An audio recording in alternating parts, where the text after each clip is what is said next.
Buenas tardes, chicos. Vamos a hablar del siguiente tema, que va a ser lo que dejamos pendiente de los motores eléctricos.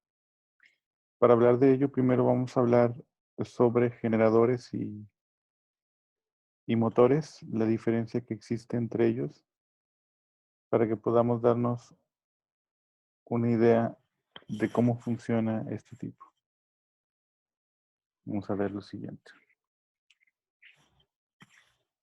Ujú.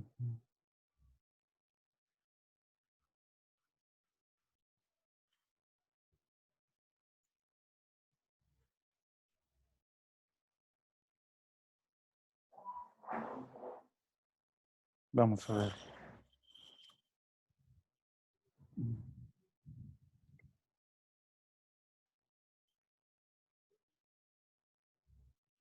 Bueno, vamos a empezar con el tema de generadores eléctricos y motores eléctricos. Esto pasa por un principio que se llama la ley de Faraday.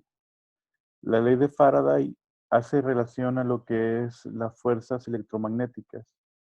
Cuando hay fuerzas eléctricas se puede producir un magnetismo y cuando hay magnetismo podemos producir una corriente eléctrica. Este fenómeno nosotros lo podemos conocer a través de los electroimanes o algunos otros tipos que podemos utilizar normalmente. Primero, pues aquí tenemos nosotros los imanes, que son objetos que son capaces de atraer a otros, eh, y que tenemos como magnetismo el fenómeno físico por el cual los materiales ejercen fuerzas, ya sean de atracción o repulsión, sobre otros materiales con los cuales interactúan. Entendiendo una vez esto, pues tenemos nosotros dos tipos de imanes, artificiales y temporales. Artificiales, que son los creados por el hombre para adquirir propiedades magnéticas.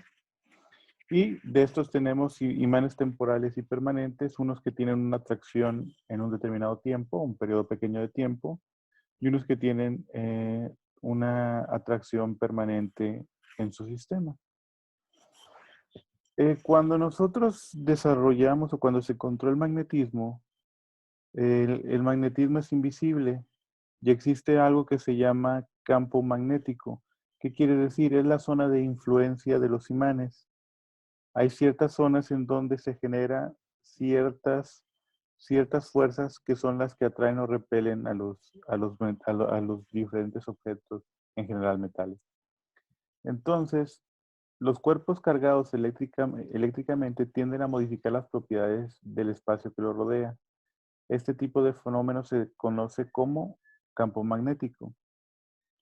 Dicha cualidad puede ser comprobada cuando se acercan dos cuerpos cargados, ya que sus campos magnéticos generan fuerzas de atracción o repulsión dependiendo del sentido de las cargas. Nosotros tenemos sentido norte de un magneto y tenemos el sentido sur. Si ustedes recordarán, la regla del magnetismo dice que polos iguales se repelen, polos diferentes se atraen. Entonces, norte-sur se atraerá y norte-norte o sur-sur se repelerá. Entonces, en esta imagen que nosotros tenemos aquí, que tenemos en esta zona, pues vemos que tenemos dos imanes que están en orientación diferente, norte-sur, por lo cual se atraerán los polos magnéticos. Para yo poder ver estas líneas de atracción que se generan dentro de los imanes, como lo dije, son líneas que son invisibles, tenemos que usar el uso de pequeñas partículas de hierro que se van a acomodar con generación o con respuesta a las reacciones de repulsión-atracción. Por eso es que podemos nosotros conocer cómo son los campos magnéticos a pesar de que no se ven. Porque al colocar pequeñas partículas de hierro, estas se colocarán en la disposición que vienen aquí dibujadas en el elemento.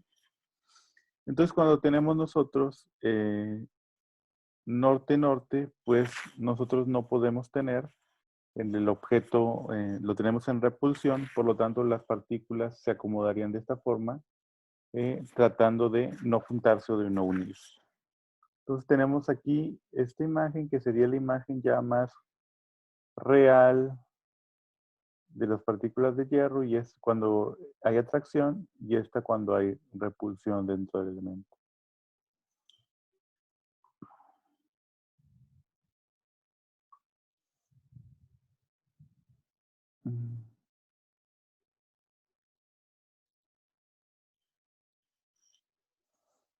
Ahora, lo que se encontró dice que cuando una corriente circula a través de un conductor, las líneas de la fuerza, de la fuerza magnética se crean alrededor del mismo.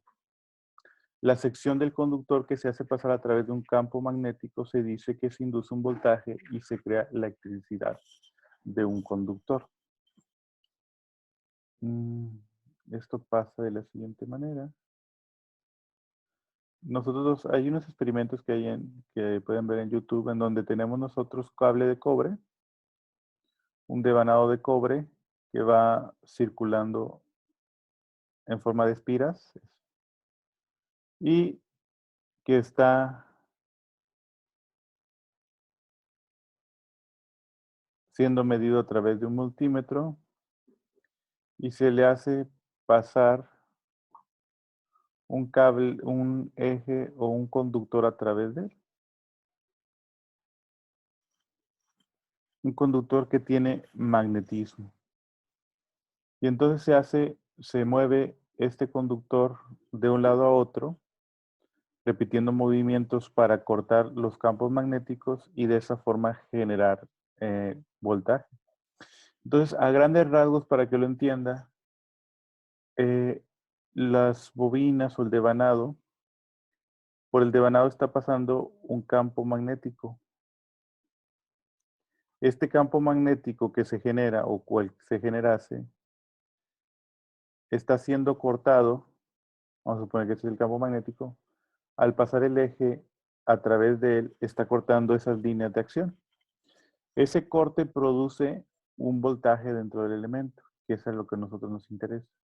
Entonces, eso es lo que vamos a hacer. Nosotros realmente lo que vamos a hacer es romper campos magnéticos a través de un conductor y eso es lo que genera el voltaje dentro de los elementos, lo cual se conoce como un fenómeno que es la introducción de la inducción electromagnética, que ya hemos visto en transformador. Entonces, nosotros vamos a ver el electromagnetismo, la inducción electromagnética. Vamos a leer lo que dice aquí. Dice, si el conductor se mueve dentro de un campo magnético, de manera que el conductor corte las líneas de dicho campo, se origina una fuerza electromotriz. Una fuerza electromotriz es aquella que permite el movimiento, producida en dicho conductor, induciendo la fuerza electromotriz mediante el movimiento relativo entre el conductor y el campo magnético.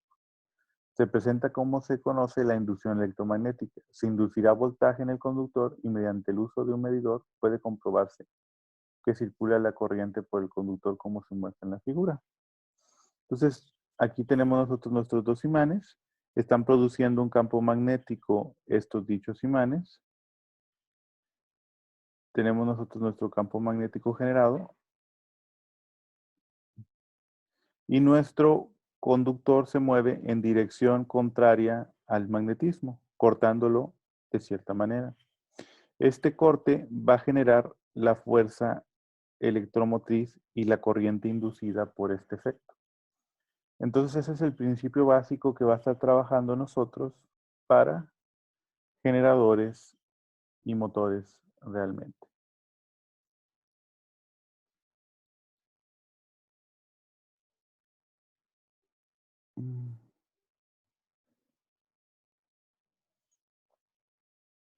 La ley de inducción electrónica electromagnética de Faraday. La ley de inducción electromagnética de Faraday relaciona fundamentalmente el voltaje y el flujo en un circuito.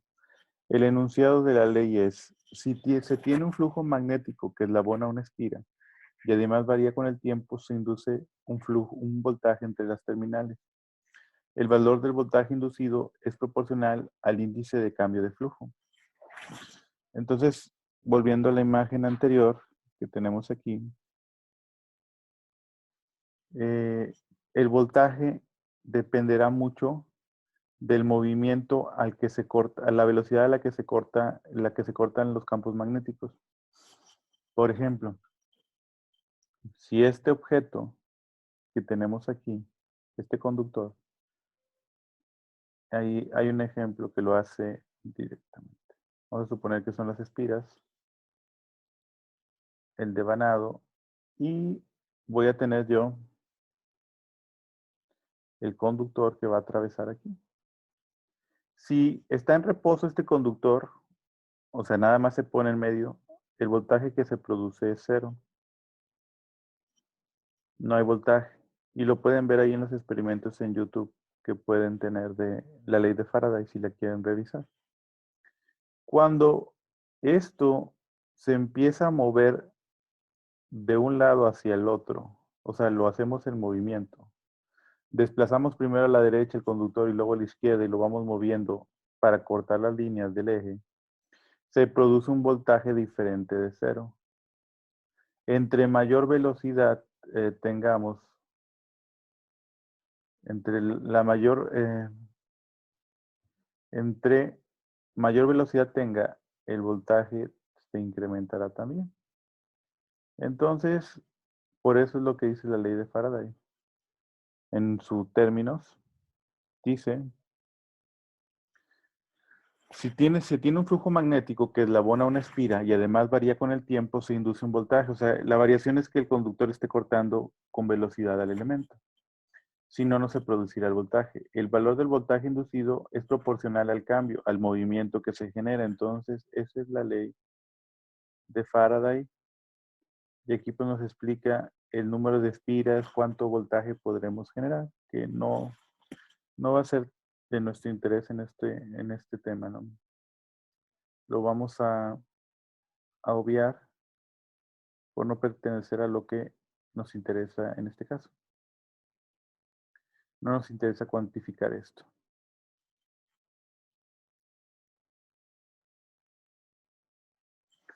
En algunos motores y generadores, los conductores o bobinas se mueven respecto a un flujo constante. El movimiento rotativo produce un cambio en el eslabonamiento del flujo de las bobinas y en consecuencia un voltaje inducido de acuerdo a la ley de Faraday. Nosotros, explicando este término, nosotros estamos hablando de inducción electromagnética. La inducción electromagnética, como ahorita lo dijimos, es un aspecto en donde hay un campo magnético y ese campo magnético es cortado por un conductor. Ese corte y esa velocidad a la que se mueve genera un voltaje. Por eso se dice lo induce. Una inducción da la idea de como que no hay un toque, no está tocando realmente el elemento, ¿no? Da una idea como que lo provoca, inducir como es como provocar, generar alguna situación. Entonces tú estás induciendo, por eso se llama inducción electromagnética, porque se induce un voltaje a partir del fenómeno del electromagnetismo de la ley de Faraday. Entonces las bobinas pues no se tocan con el conductor, simplemente corta el campo magnético y por lo tanto produce ese desempeño dentro del material. Entonces vamos a ver la siguiente parte. Generador. ¿Qué es un generador y qué es un motor? El generador es aquel que transforma la energía mecánica en eléctrica. Por ejemplo, un generador es lo que yo necesito en las grandes plantas hidroeléctricas para yo tomar la energía mecánica. La energía mecánica es la energía del movimiento. Cuando un motor se mueve, por ejemplo, en el caso de la planta hidroeléctrica, pues yo lo que voy a utilizar es la energía potencial del agua. La energía potencial se da por una diferencia entre las alturas. Si ustedes recordarán las partes de la física, cuando la energía potencial es porque un objeto está en una altura diferente a la que va a tener después. Entonces, eso le va a generar que la energía potencial que tenga sea mucha porque está a una altura muy alta. Luego se produce una energía cinética, que es la energía de movimiento, cuando ya deja su estado de altura normal para ir bajando hasta tener su máximo de energía cinética y su mínimo de energía potencial. Entonces, este movimiento, esta agua que va a caer ahí, pues va a mover o voy a hacer que mueva yo mecánicamente a unos generadores. Los generadores que van a aprovechar el agua, el movimiento del agua a mucha velocidad, esa fuerza del agua va a mover generadores y los generadores van a generar la corriente eléctrica del movimiento. Entonces, la energía mecánica provendrá de la fuerza del agua que va a hacer girar los generadores para producir la corriente eléctrica. Mientras que un motor es contrario a esa opción. El motor es el que transforma la energía eléctrica en mecánica. ¿Qué quiere decir? Que a través de corriente eléctrica, ya sea directa o alterna, lo que voy a generar es un movimiento mecánico. Entonces yo en un motor lo que hago, por ejemplo, en un motor de un vehículo, pues yo lo que utilizo es la combustión, una chispa que hace que se prenda el motor y genere movimiento en las ruedas, que eso es lo que a mí me importa. Un motor que me ayude a mover unas hélices o que me ayude a mover el abanico, que me ayude a mover algún objeto. Entonces, lo que estoy haciendo es generar un movimiento mecánico a partir de una generación eléctrica, que sería la diferencia que habría entre esas partes. Generalmente eso es lo que tenemos ahí en esta parte. Ahora vamos a platicar otra cosita.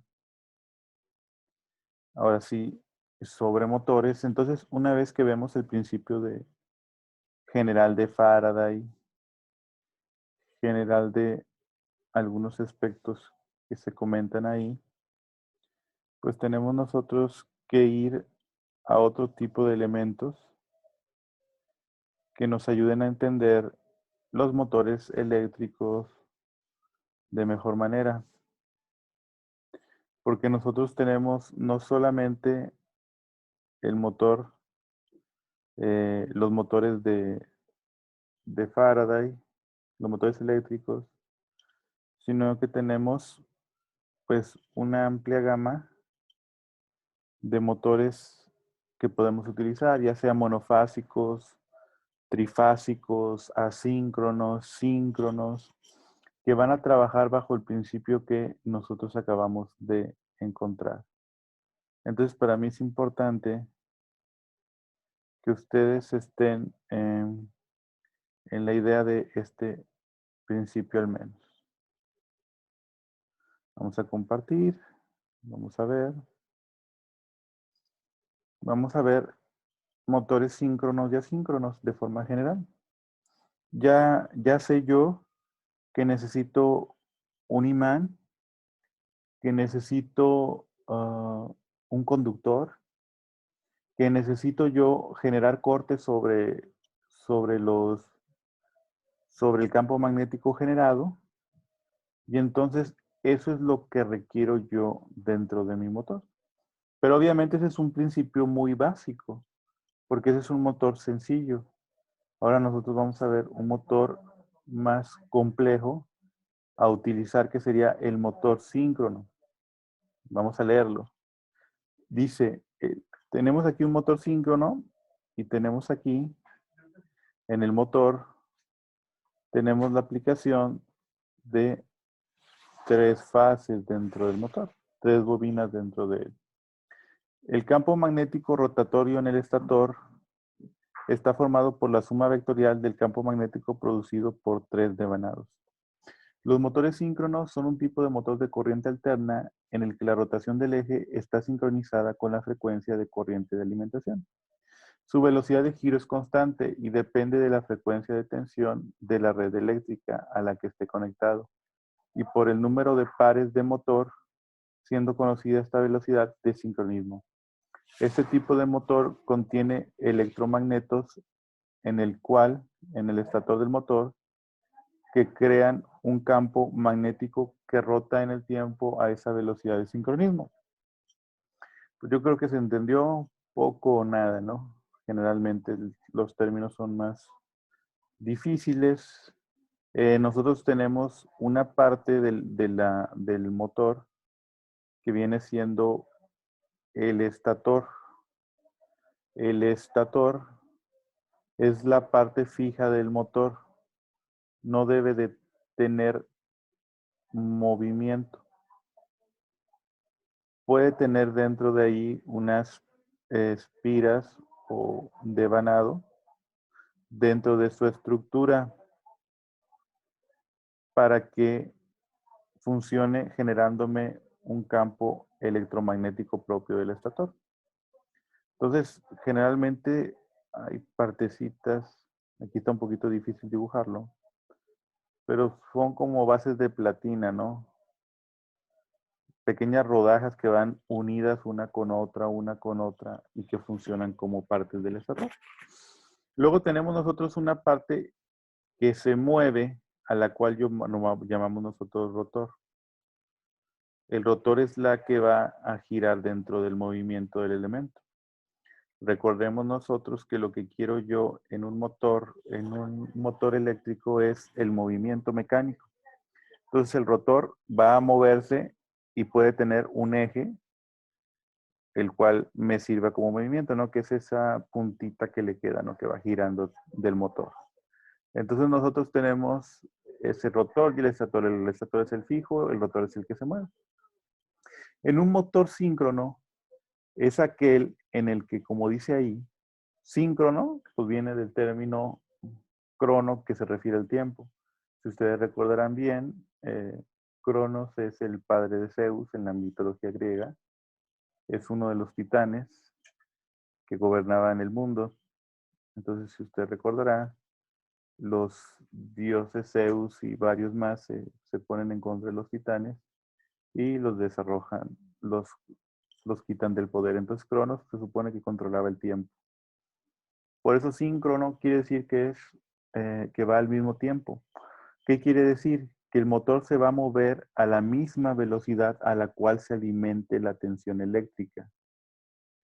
Entonces, esto es lo que vamos a ver aquí. Nosotros tenemos 50, 60 Hz. Bueno, el movimiento debe de ir asociado, sincronizado a la fuente de corriente eléctrica del motor.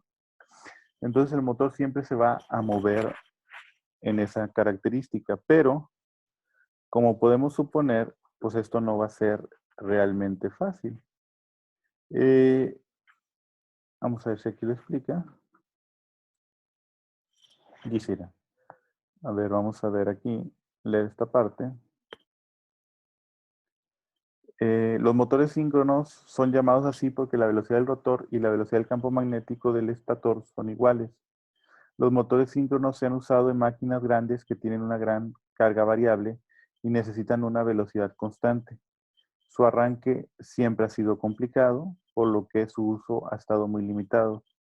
Actualmente se han encontrado nuevos sistemas de arranque de los motores síncronos y nuevos diseños, porque el motor síncrono comienza a tener un nuevo ángel. Desde entonces nosotros tenemos que el motor síncrono, de aquí tenemos de 3 fases. La problemática es que para que el movimiento se dé de forma homogénea, necesitamos que tenga un motor de arranque, que generalmente es de corriente directa, o sea, es como tener otra fase. Ese elemento es el que permite que se dé la sincronización entre el movimiento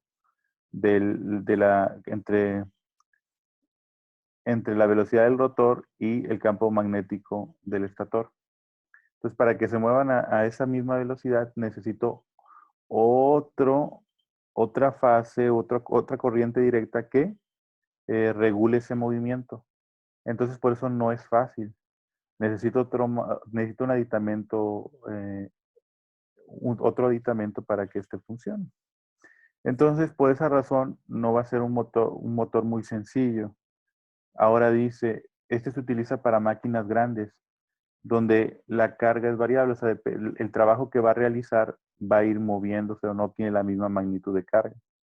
Entonces, estos motores son buenos para motores que vayan a tener una gran cantidad de carga dentro del material, que no sea uniforme y que tú necesites que siempre esté trabajando a un mismo elemento de constante. Entonces, aquí platicamos nosotros, los motores síncronos tienen la desventaja de ser motores que necesitan más aditamentos para su funcionamiento para tener el sincronismo del motor, y eso hace que no sean tan buenos o tan deseables dentro de los elementos. Tenemos motores de 110, de más voltaje, tenemos diferentes condiciones de potencia y de trabajo dependiendo de ello. Dice, los motores síncronos aportan también pares elevados y velocidad constante bajo cargas variables, lo que ya platicamos anteriormente, lo que resulta en costes de explotación y mantenimiento reducidos.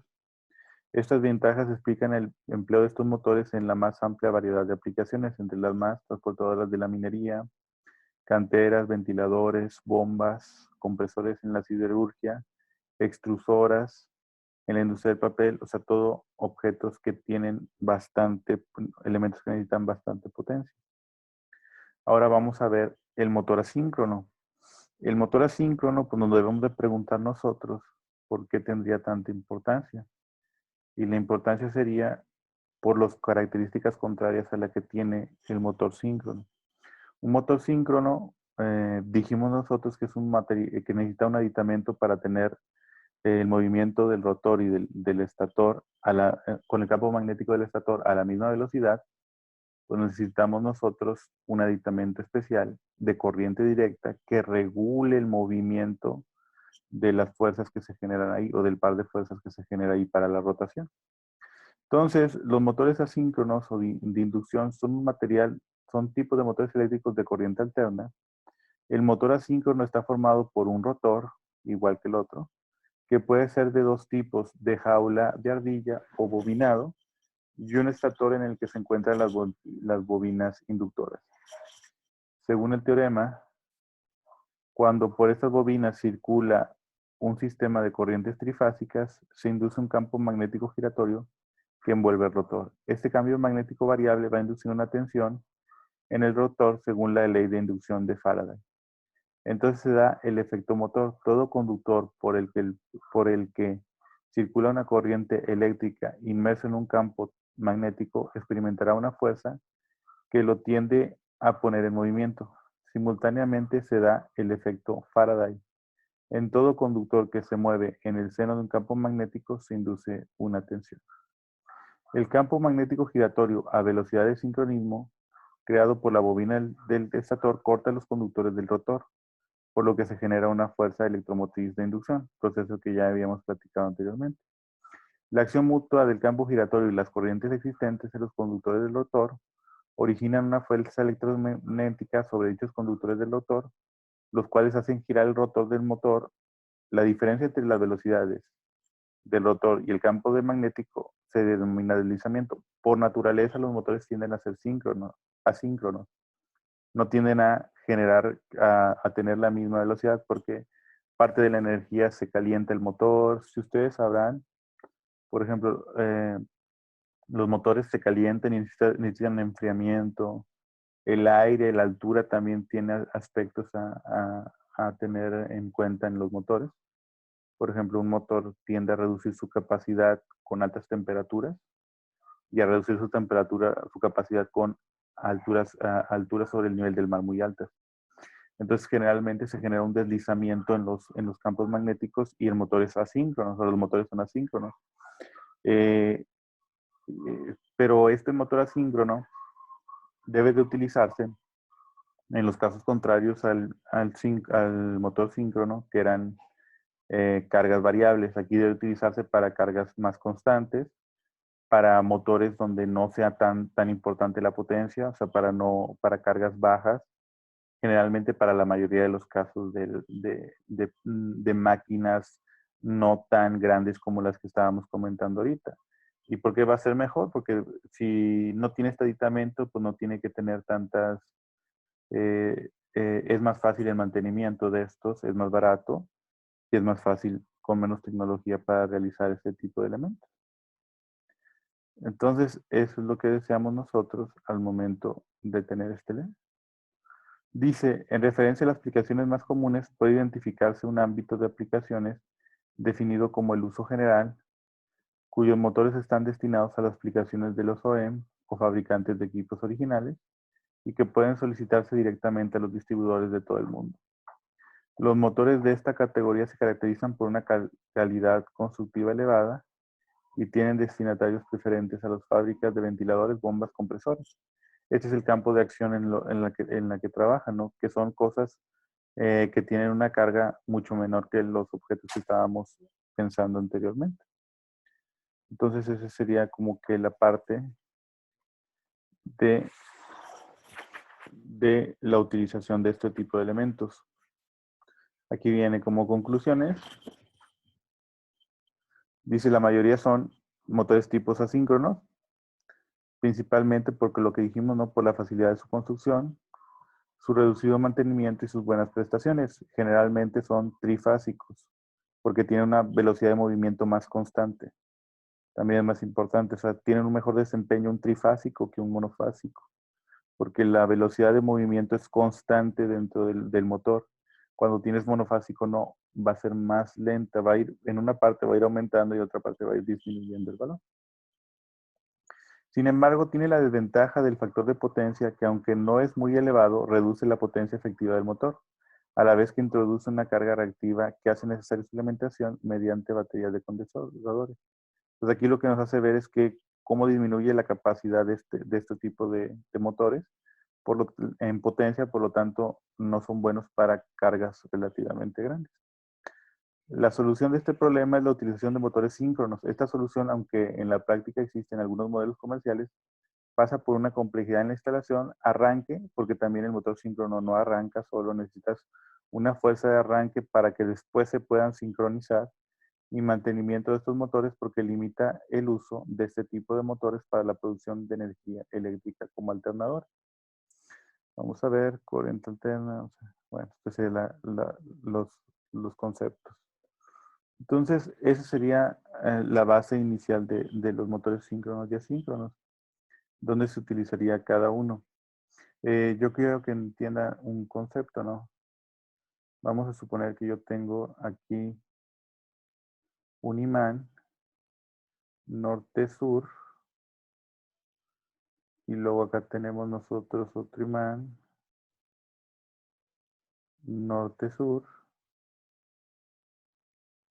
y tenemos nosotros un imán en medio, pero un imán que sería giratorio. Entonces, la complejidad de los motores viene asociada a un pequeño concepto. Si yo tengo aquí norte-sur,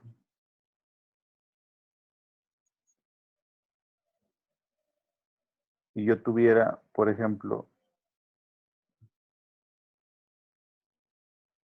el imán por acá,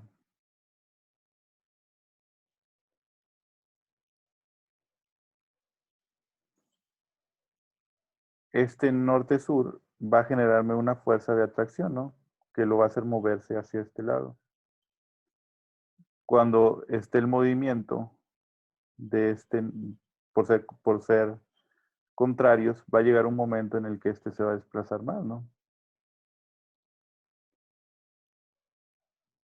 Y va a llegar sur-sur y me lo va a aventar porque se va a repeler. Pero lo importante de esto es que al movimiento que se genera, la fuerza no es la misma, ¿no? Porque aquí el mayor grado de atracción va a estar cuando estén los dos ubicados verticalmente. Luego va a haber un menor grado de atracción mientras se vaya desplazando este objeto.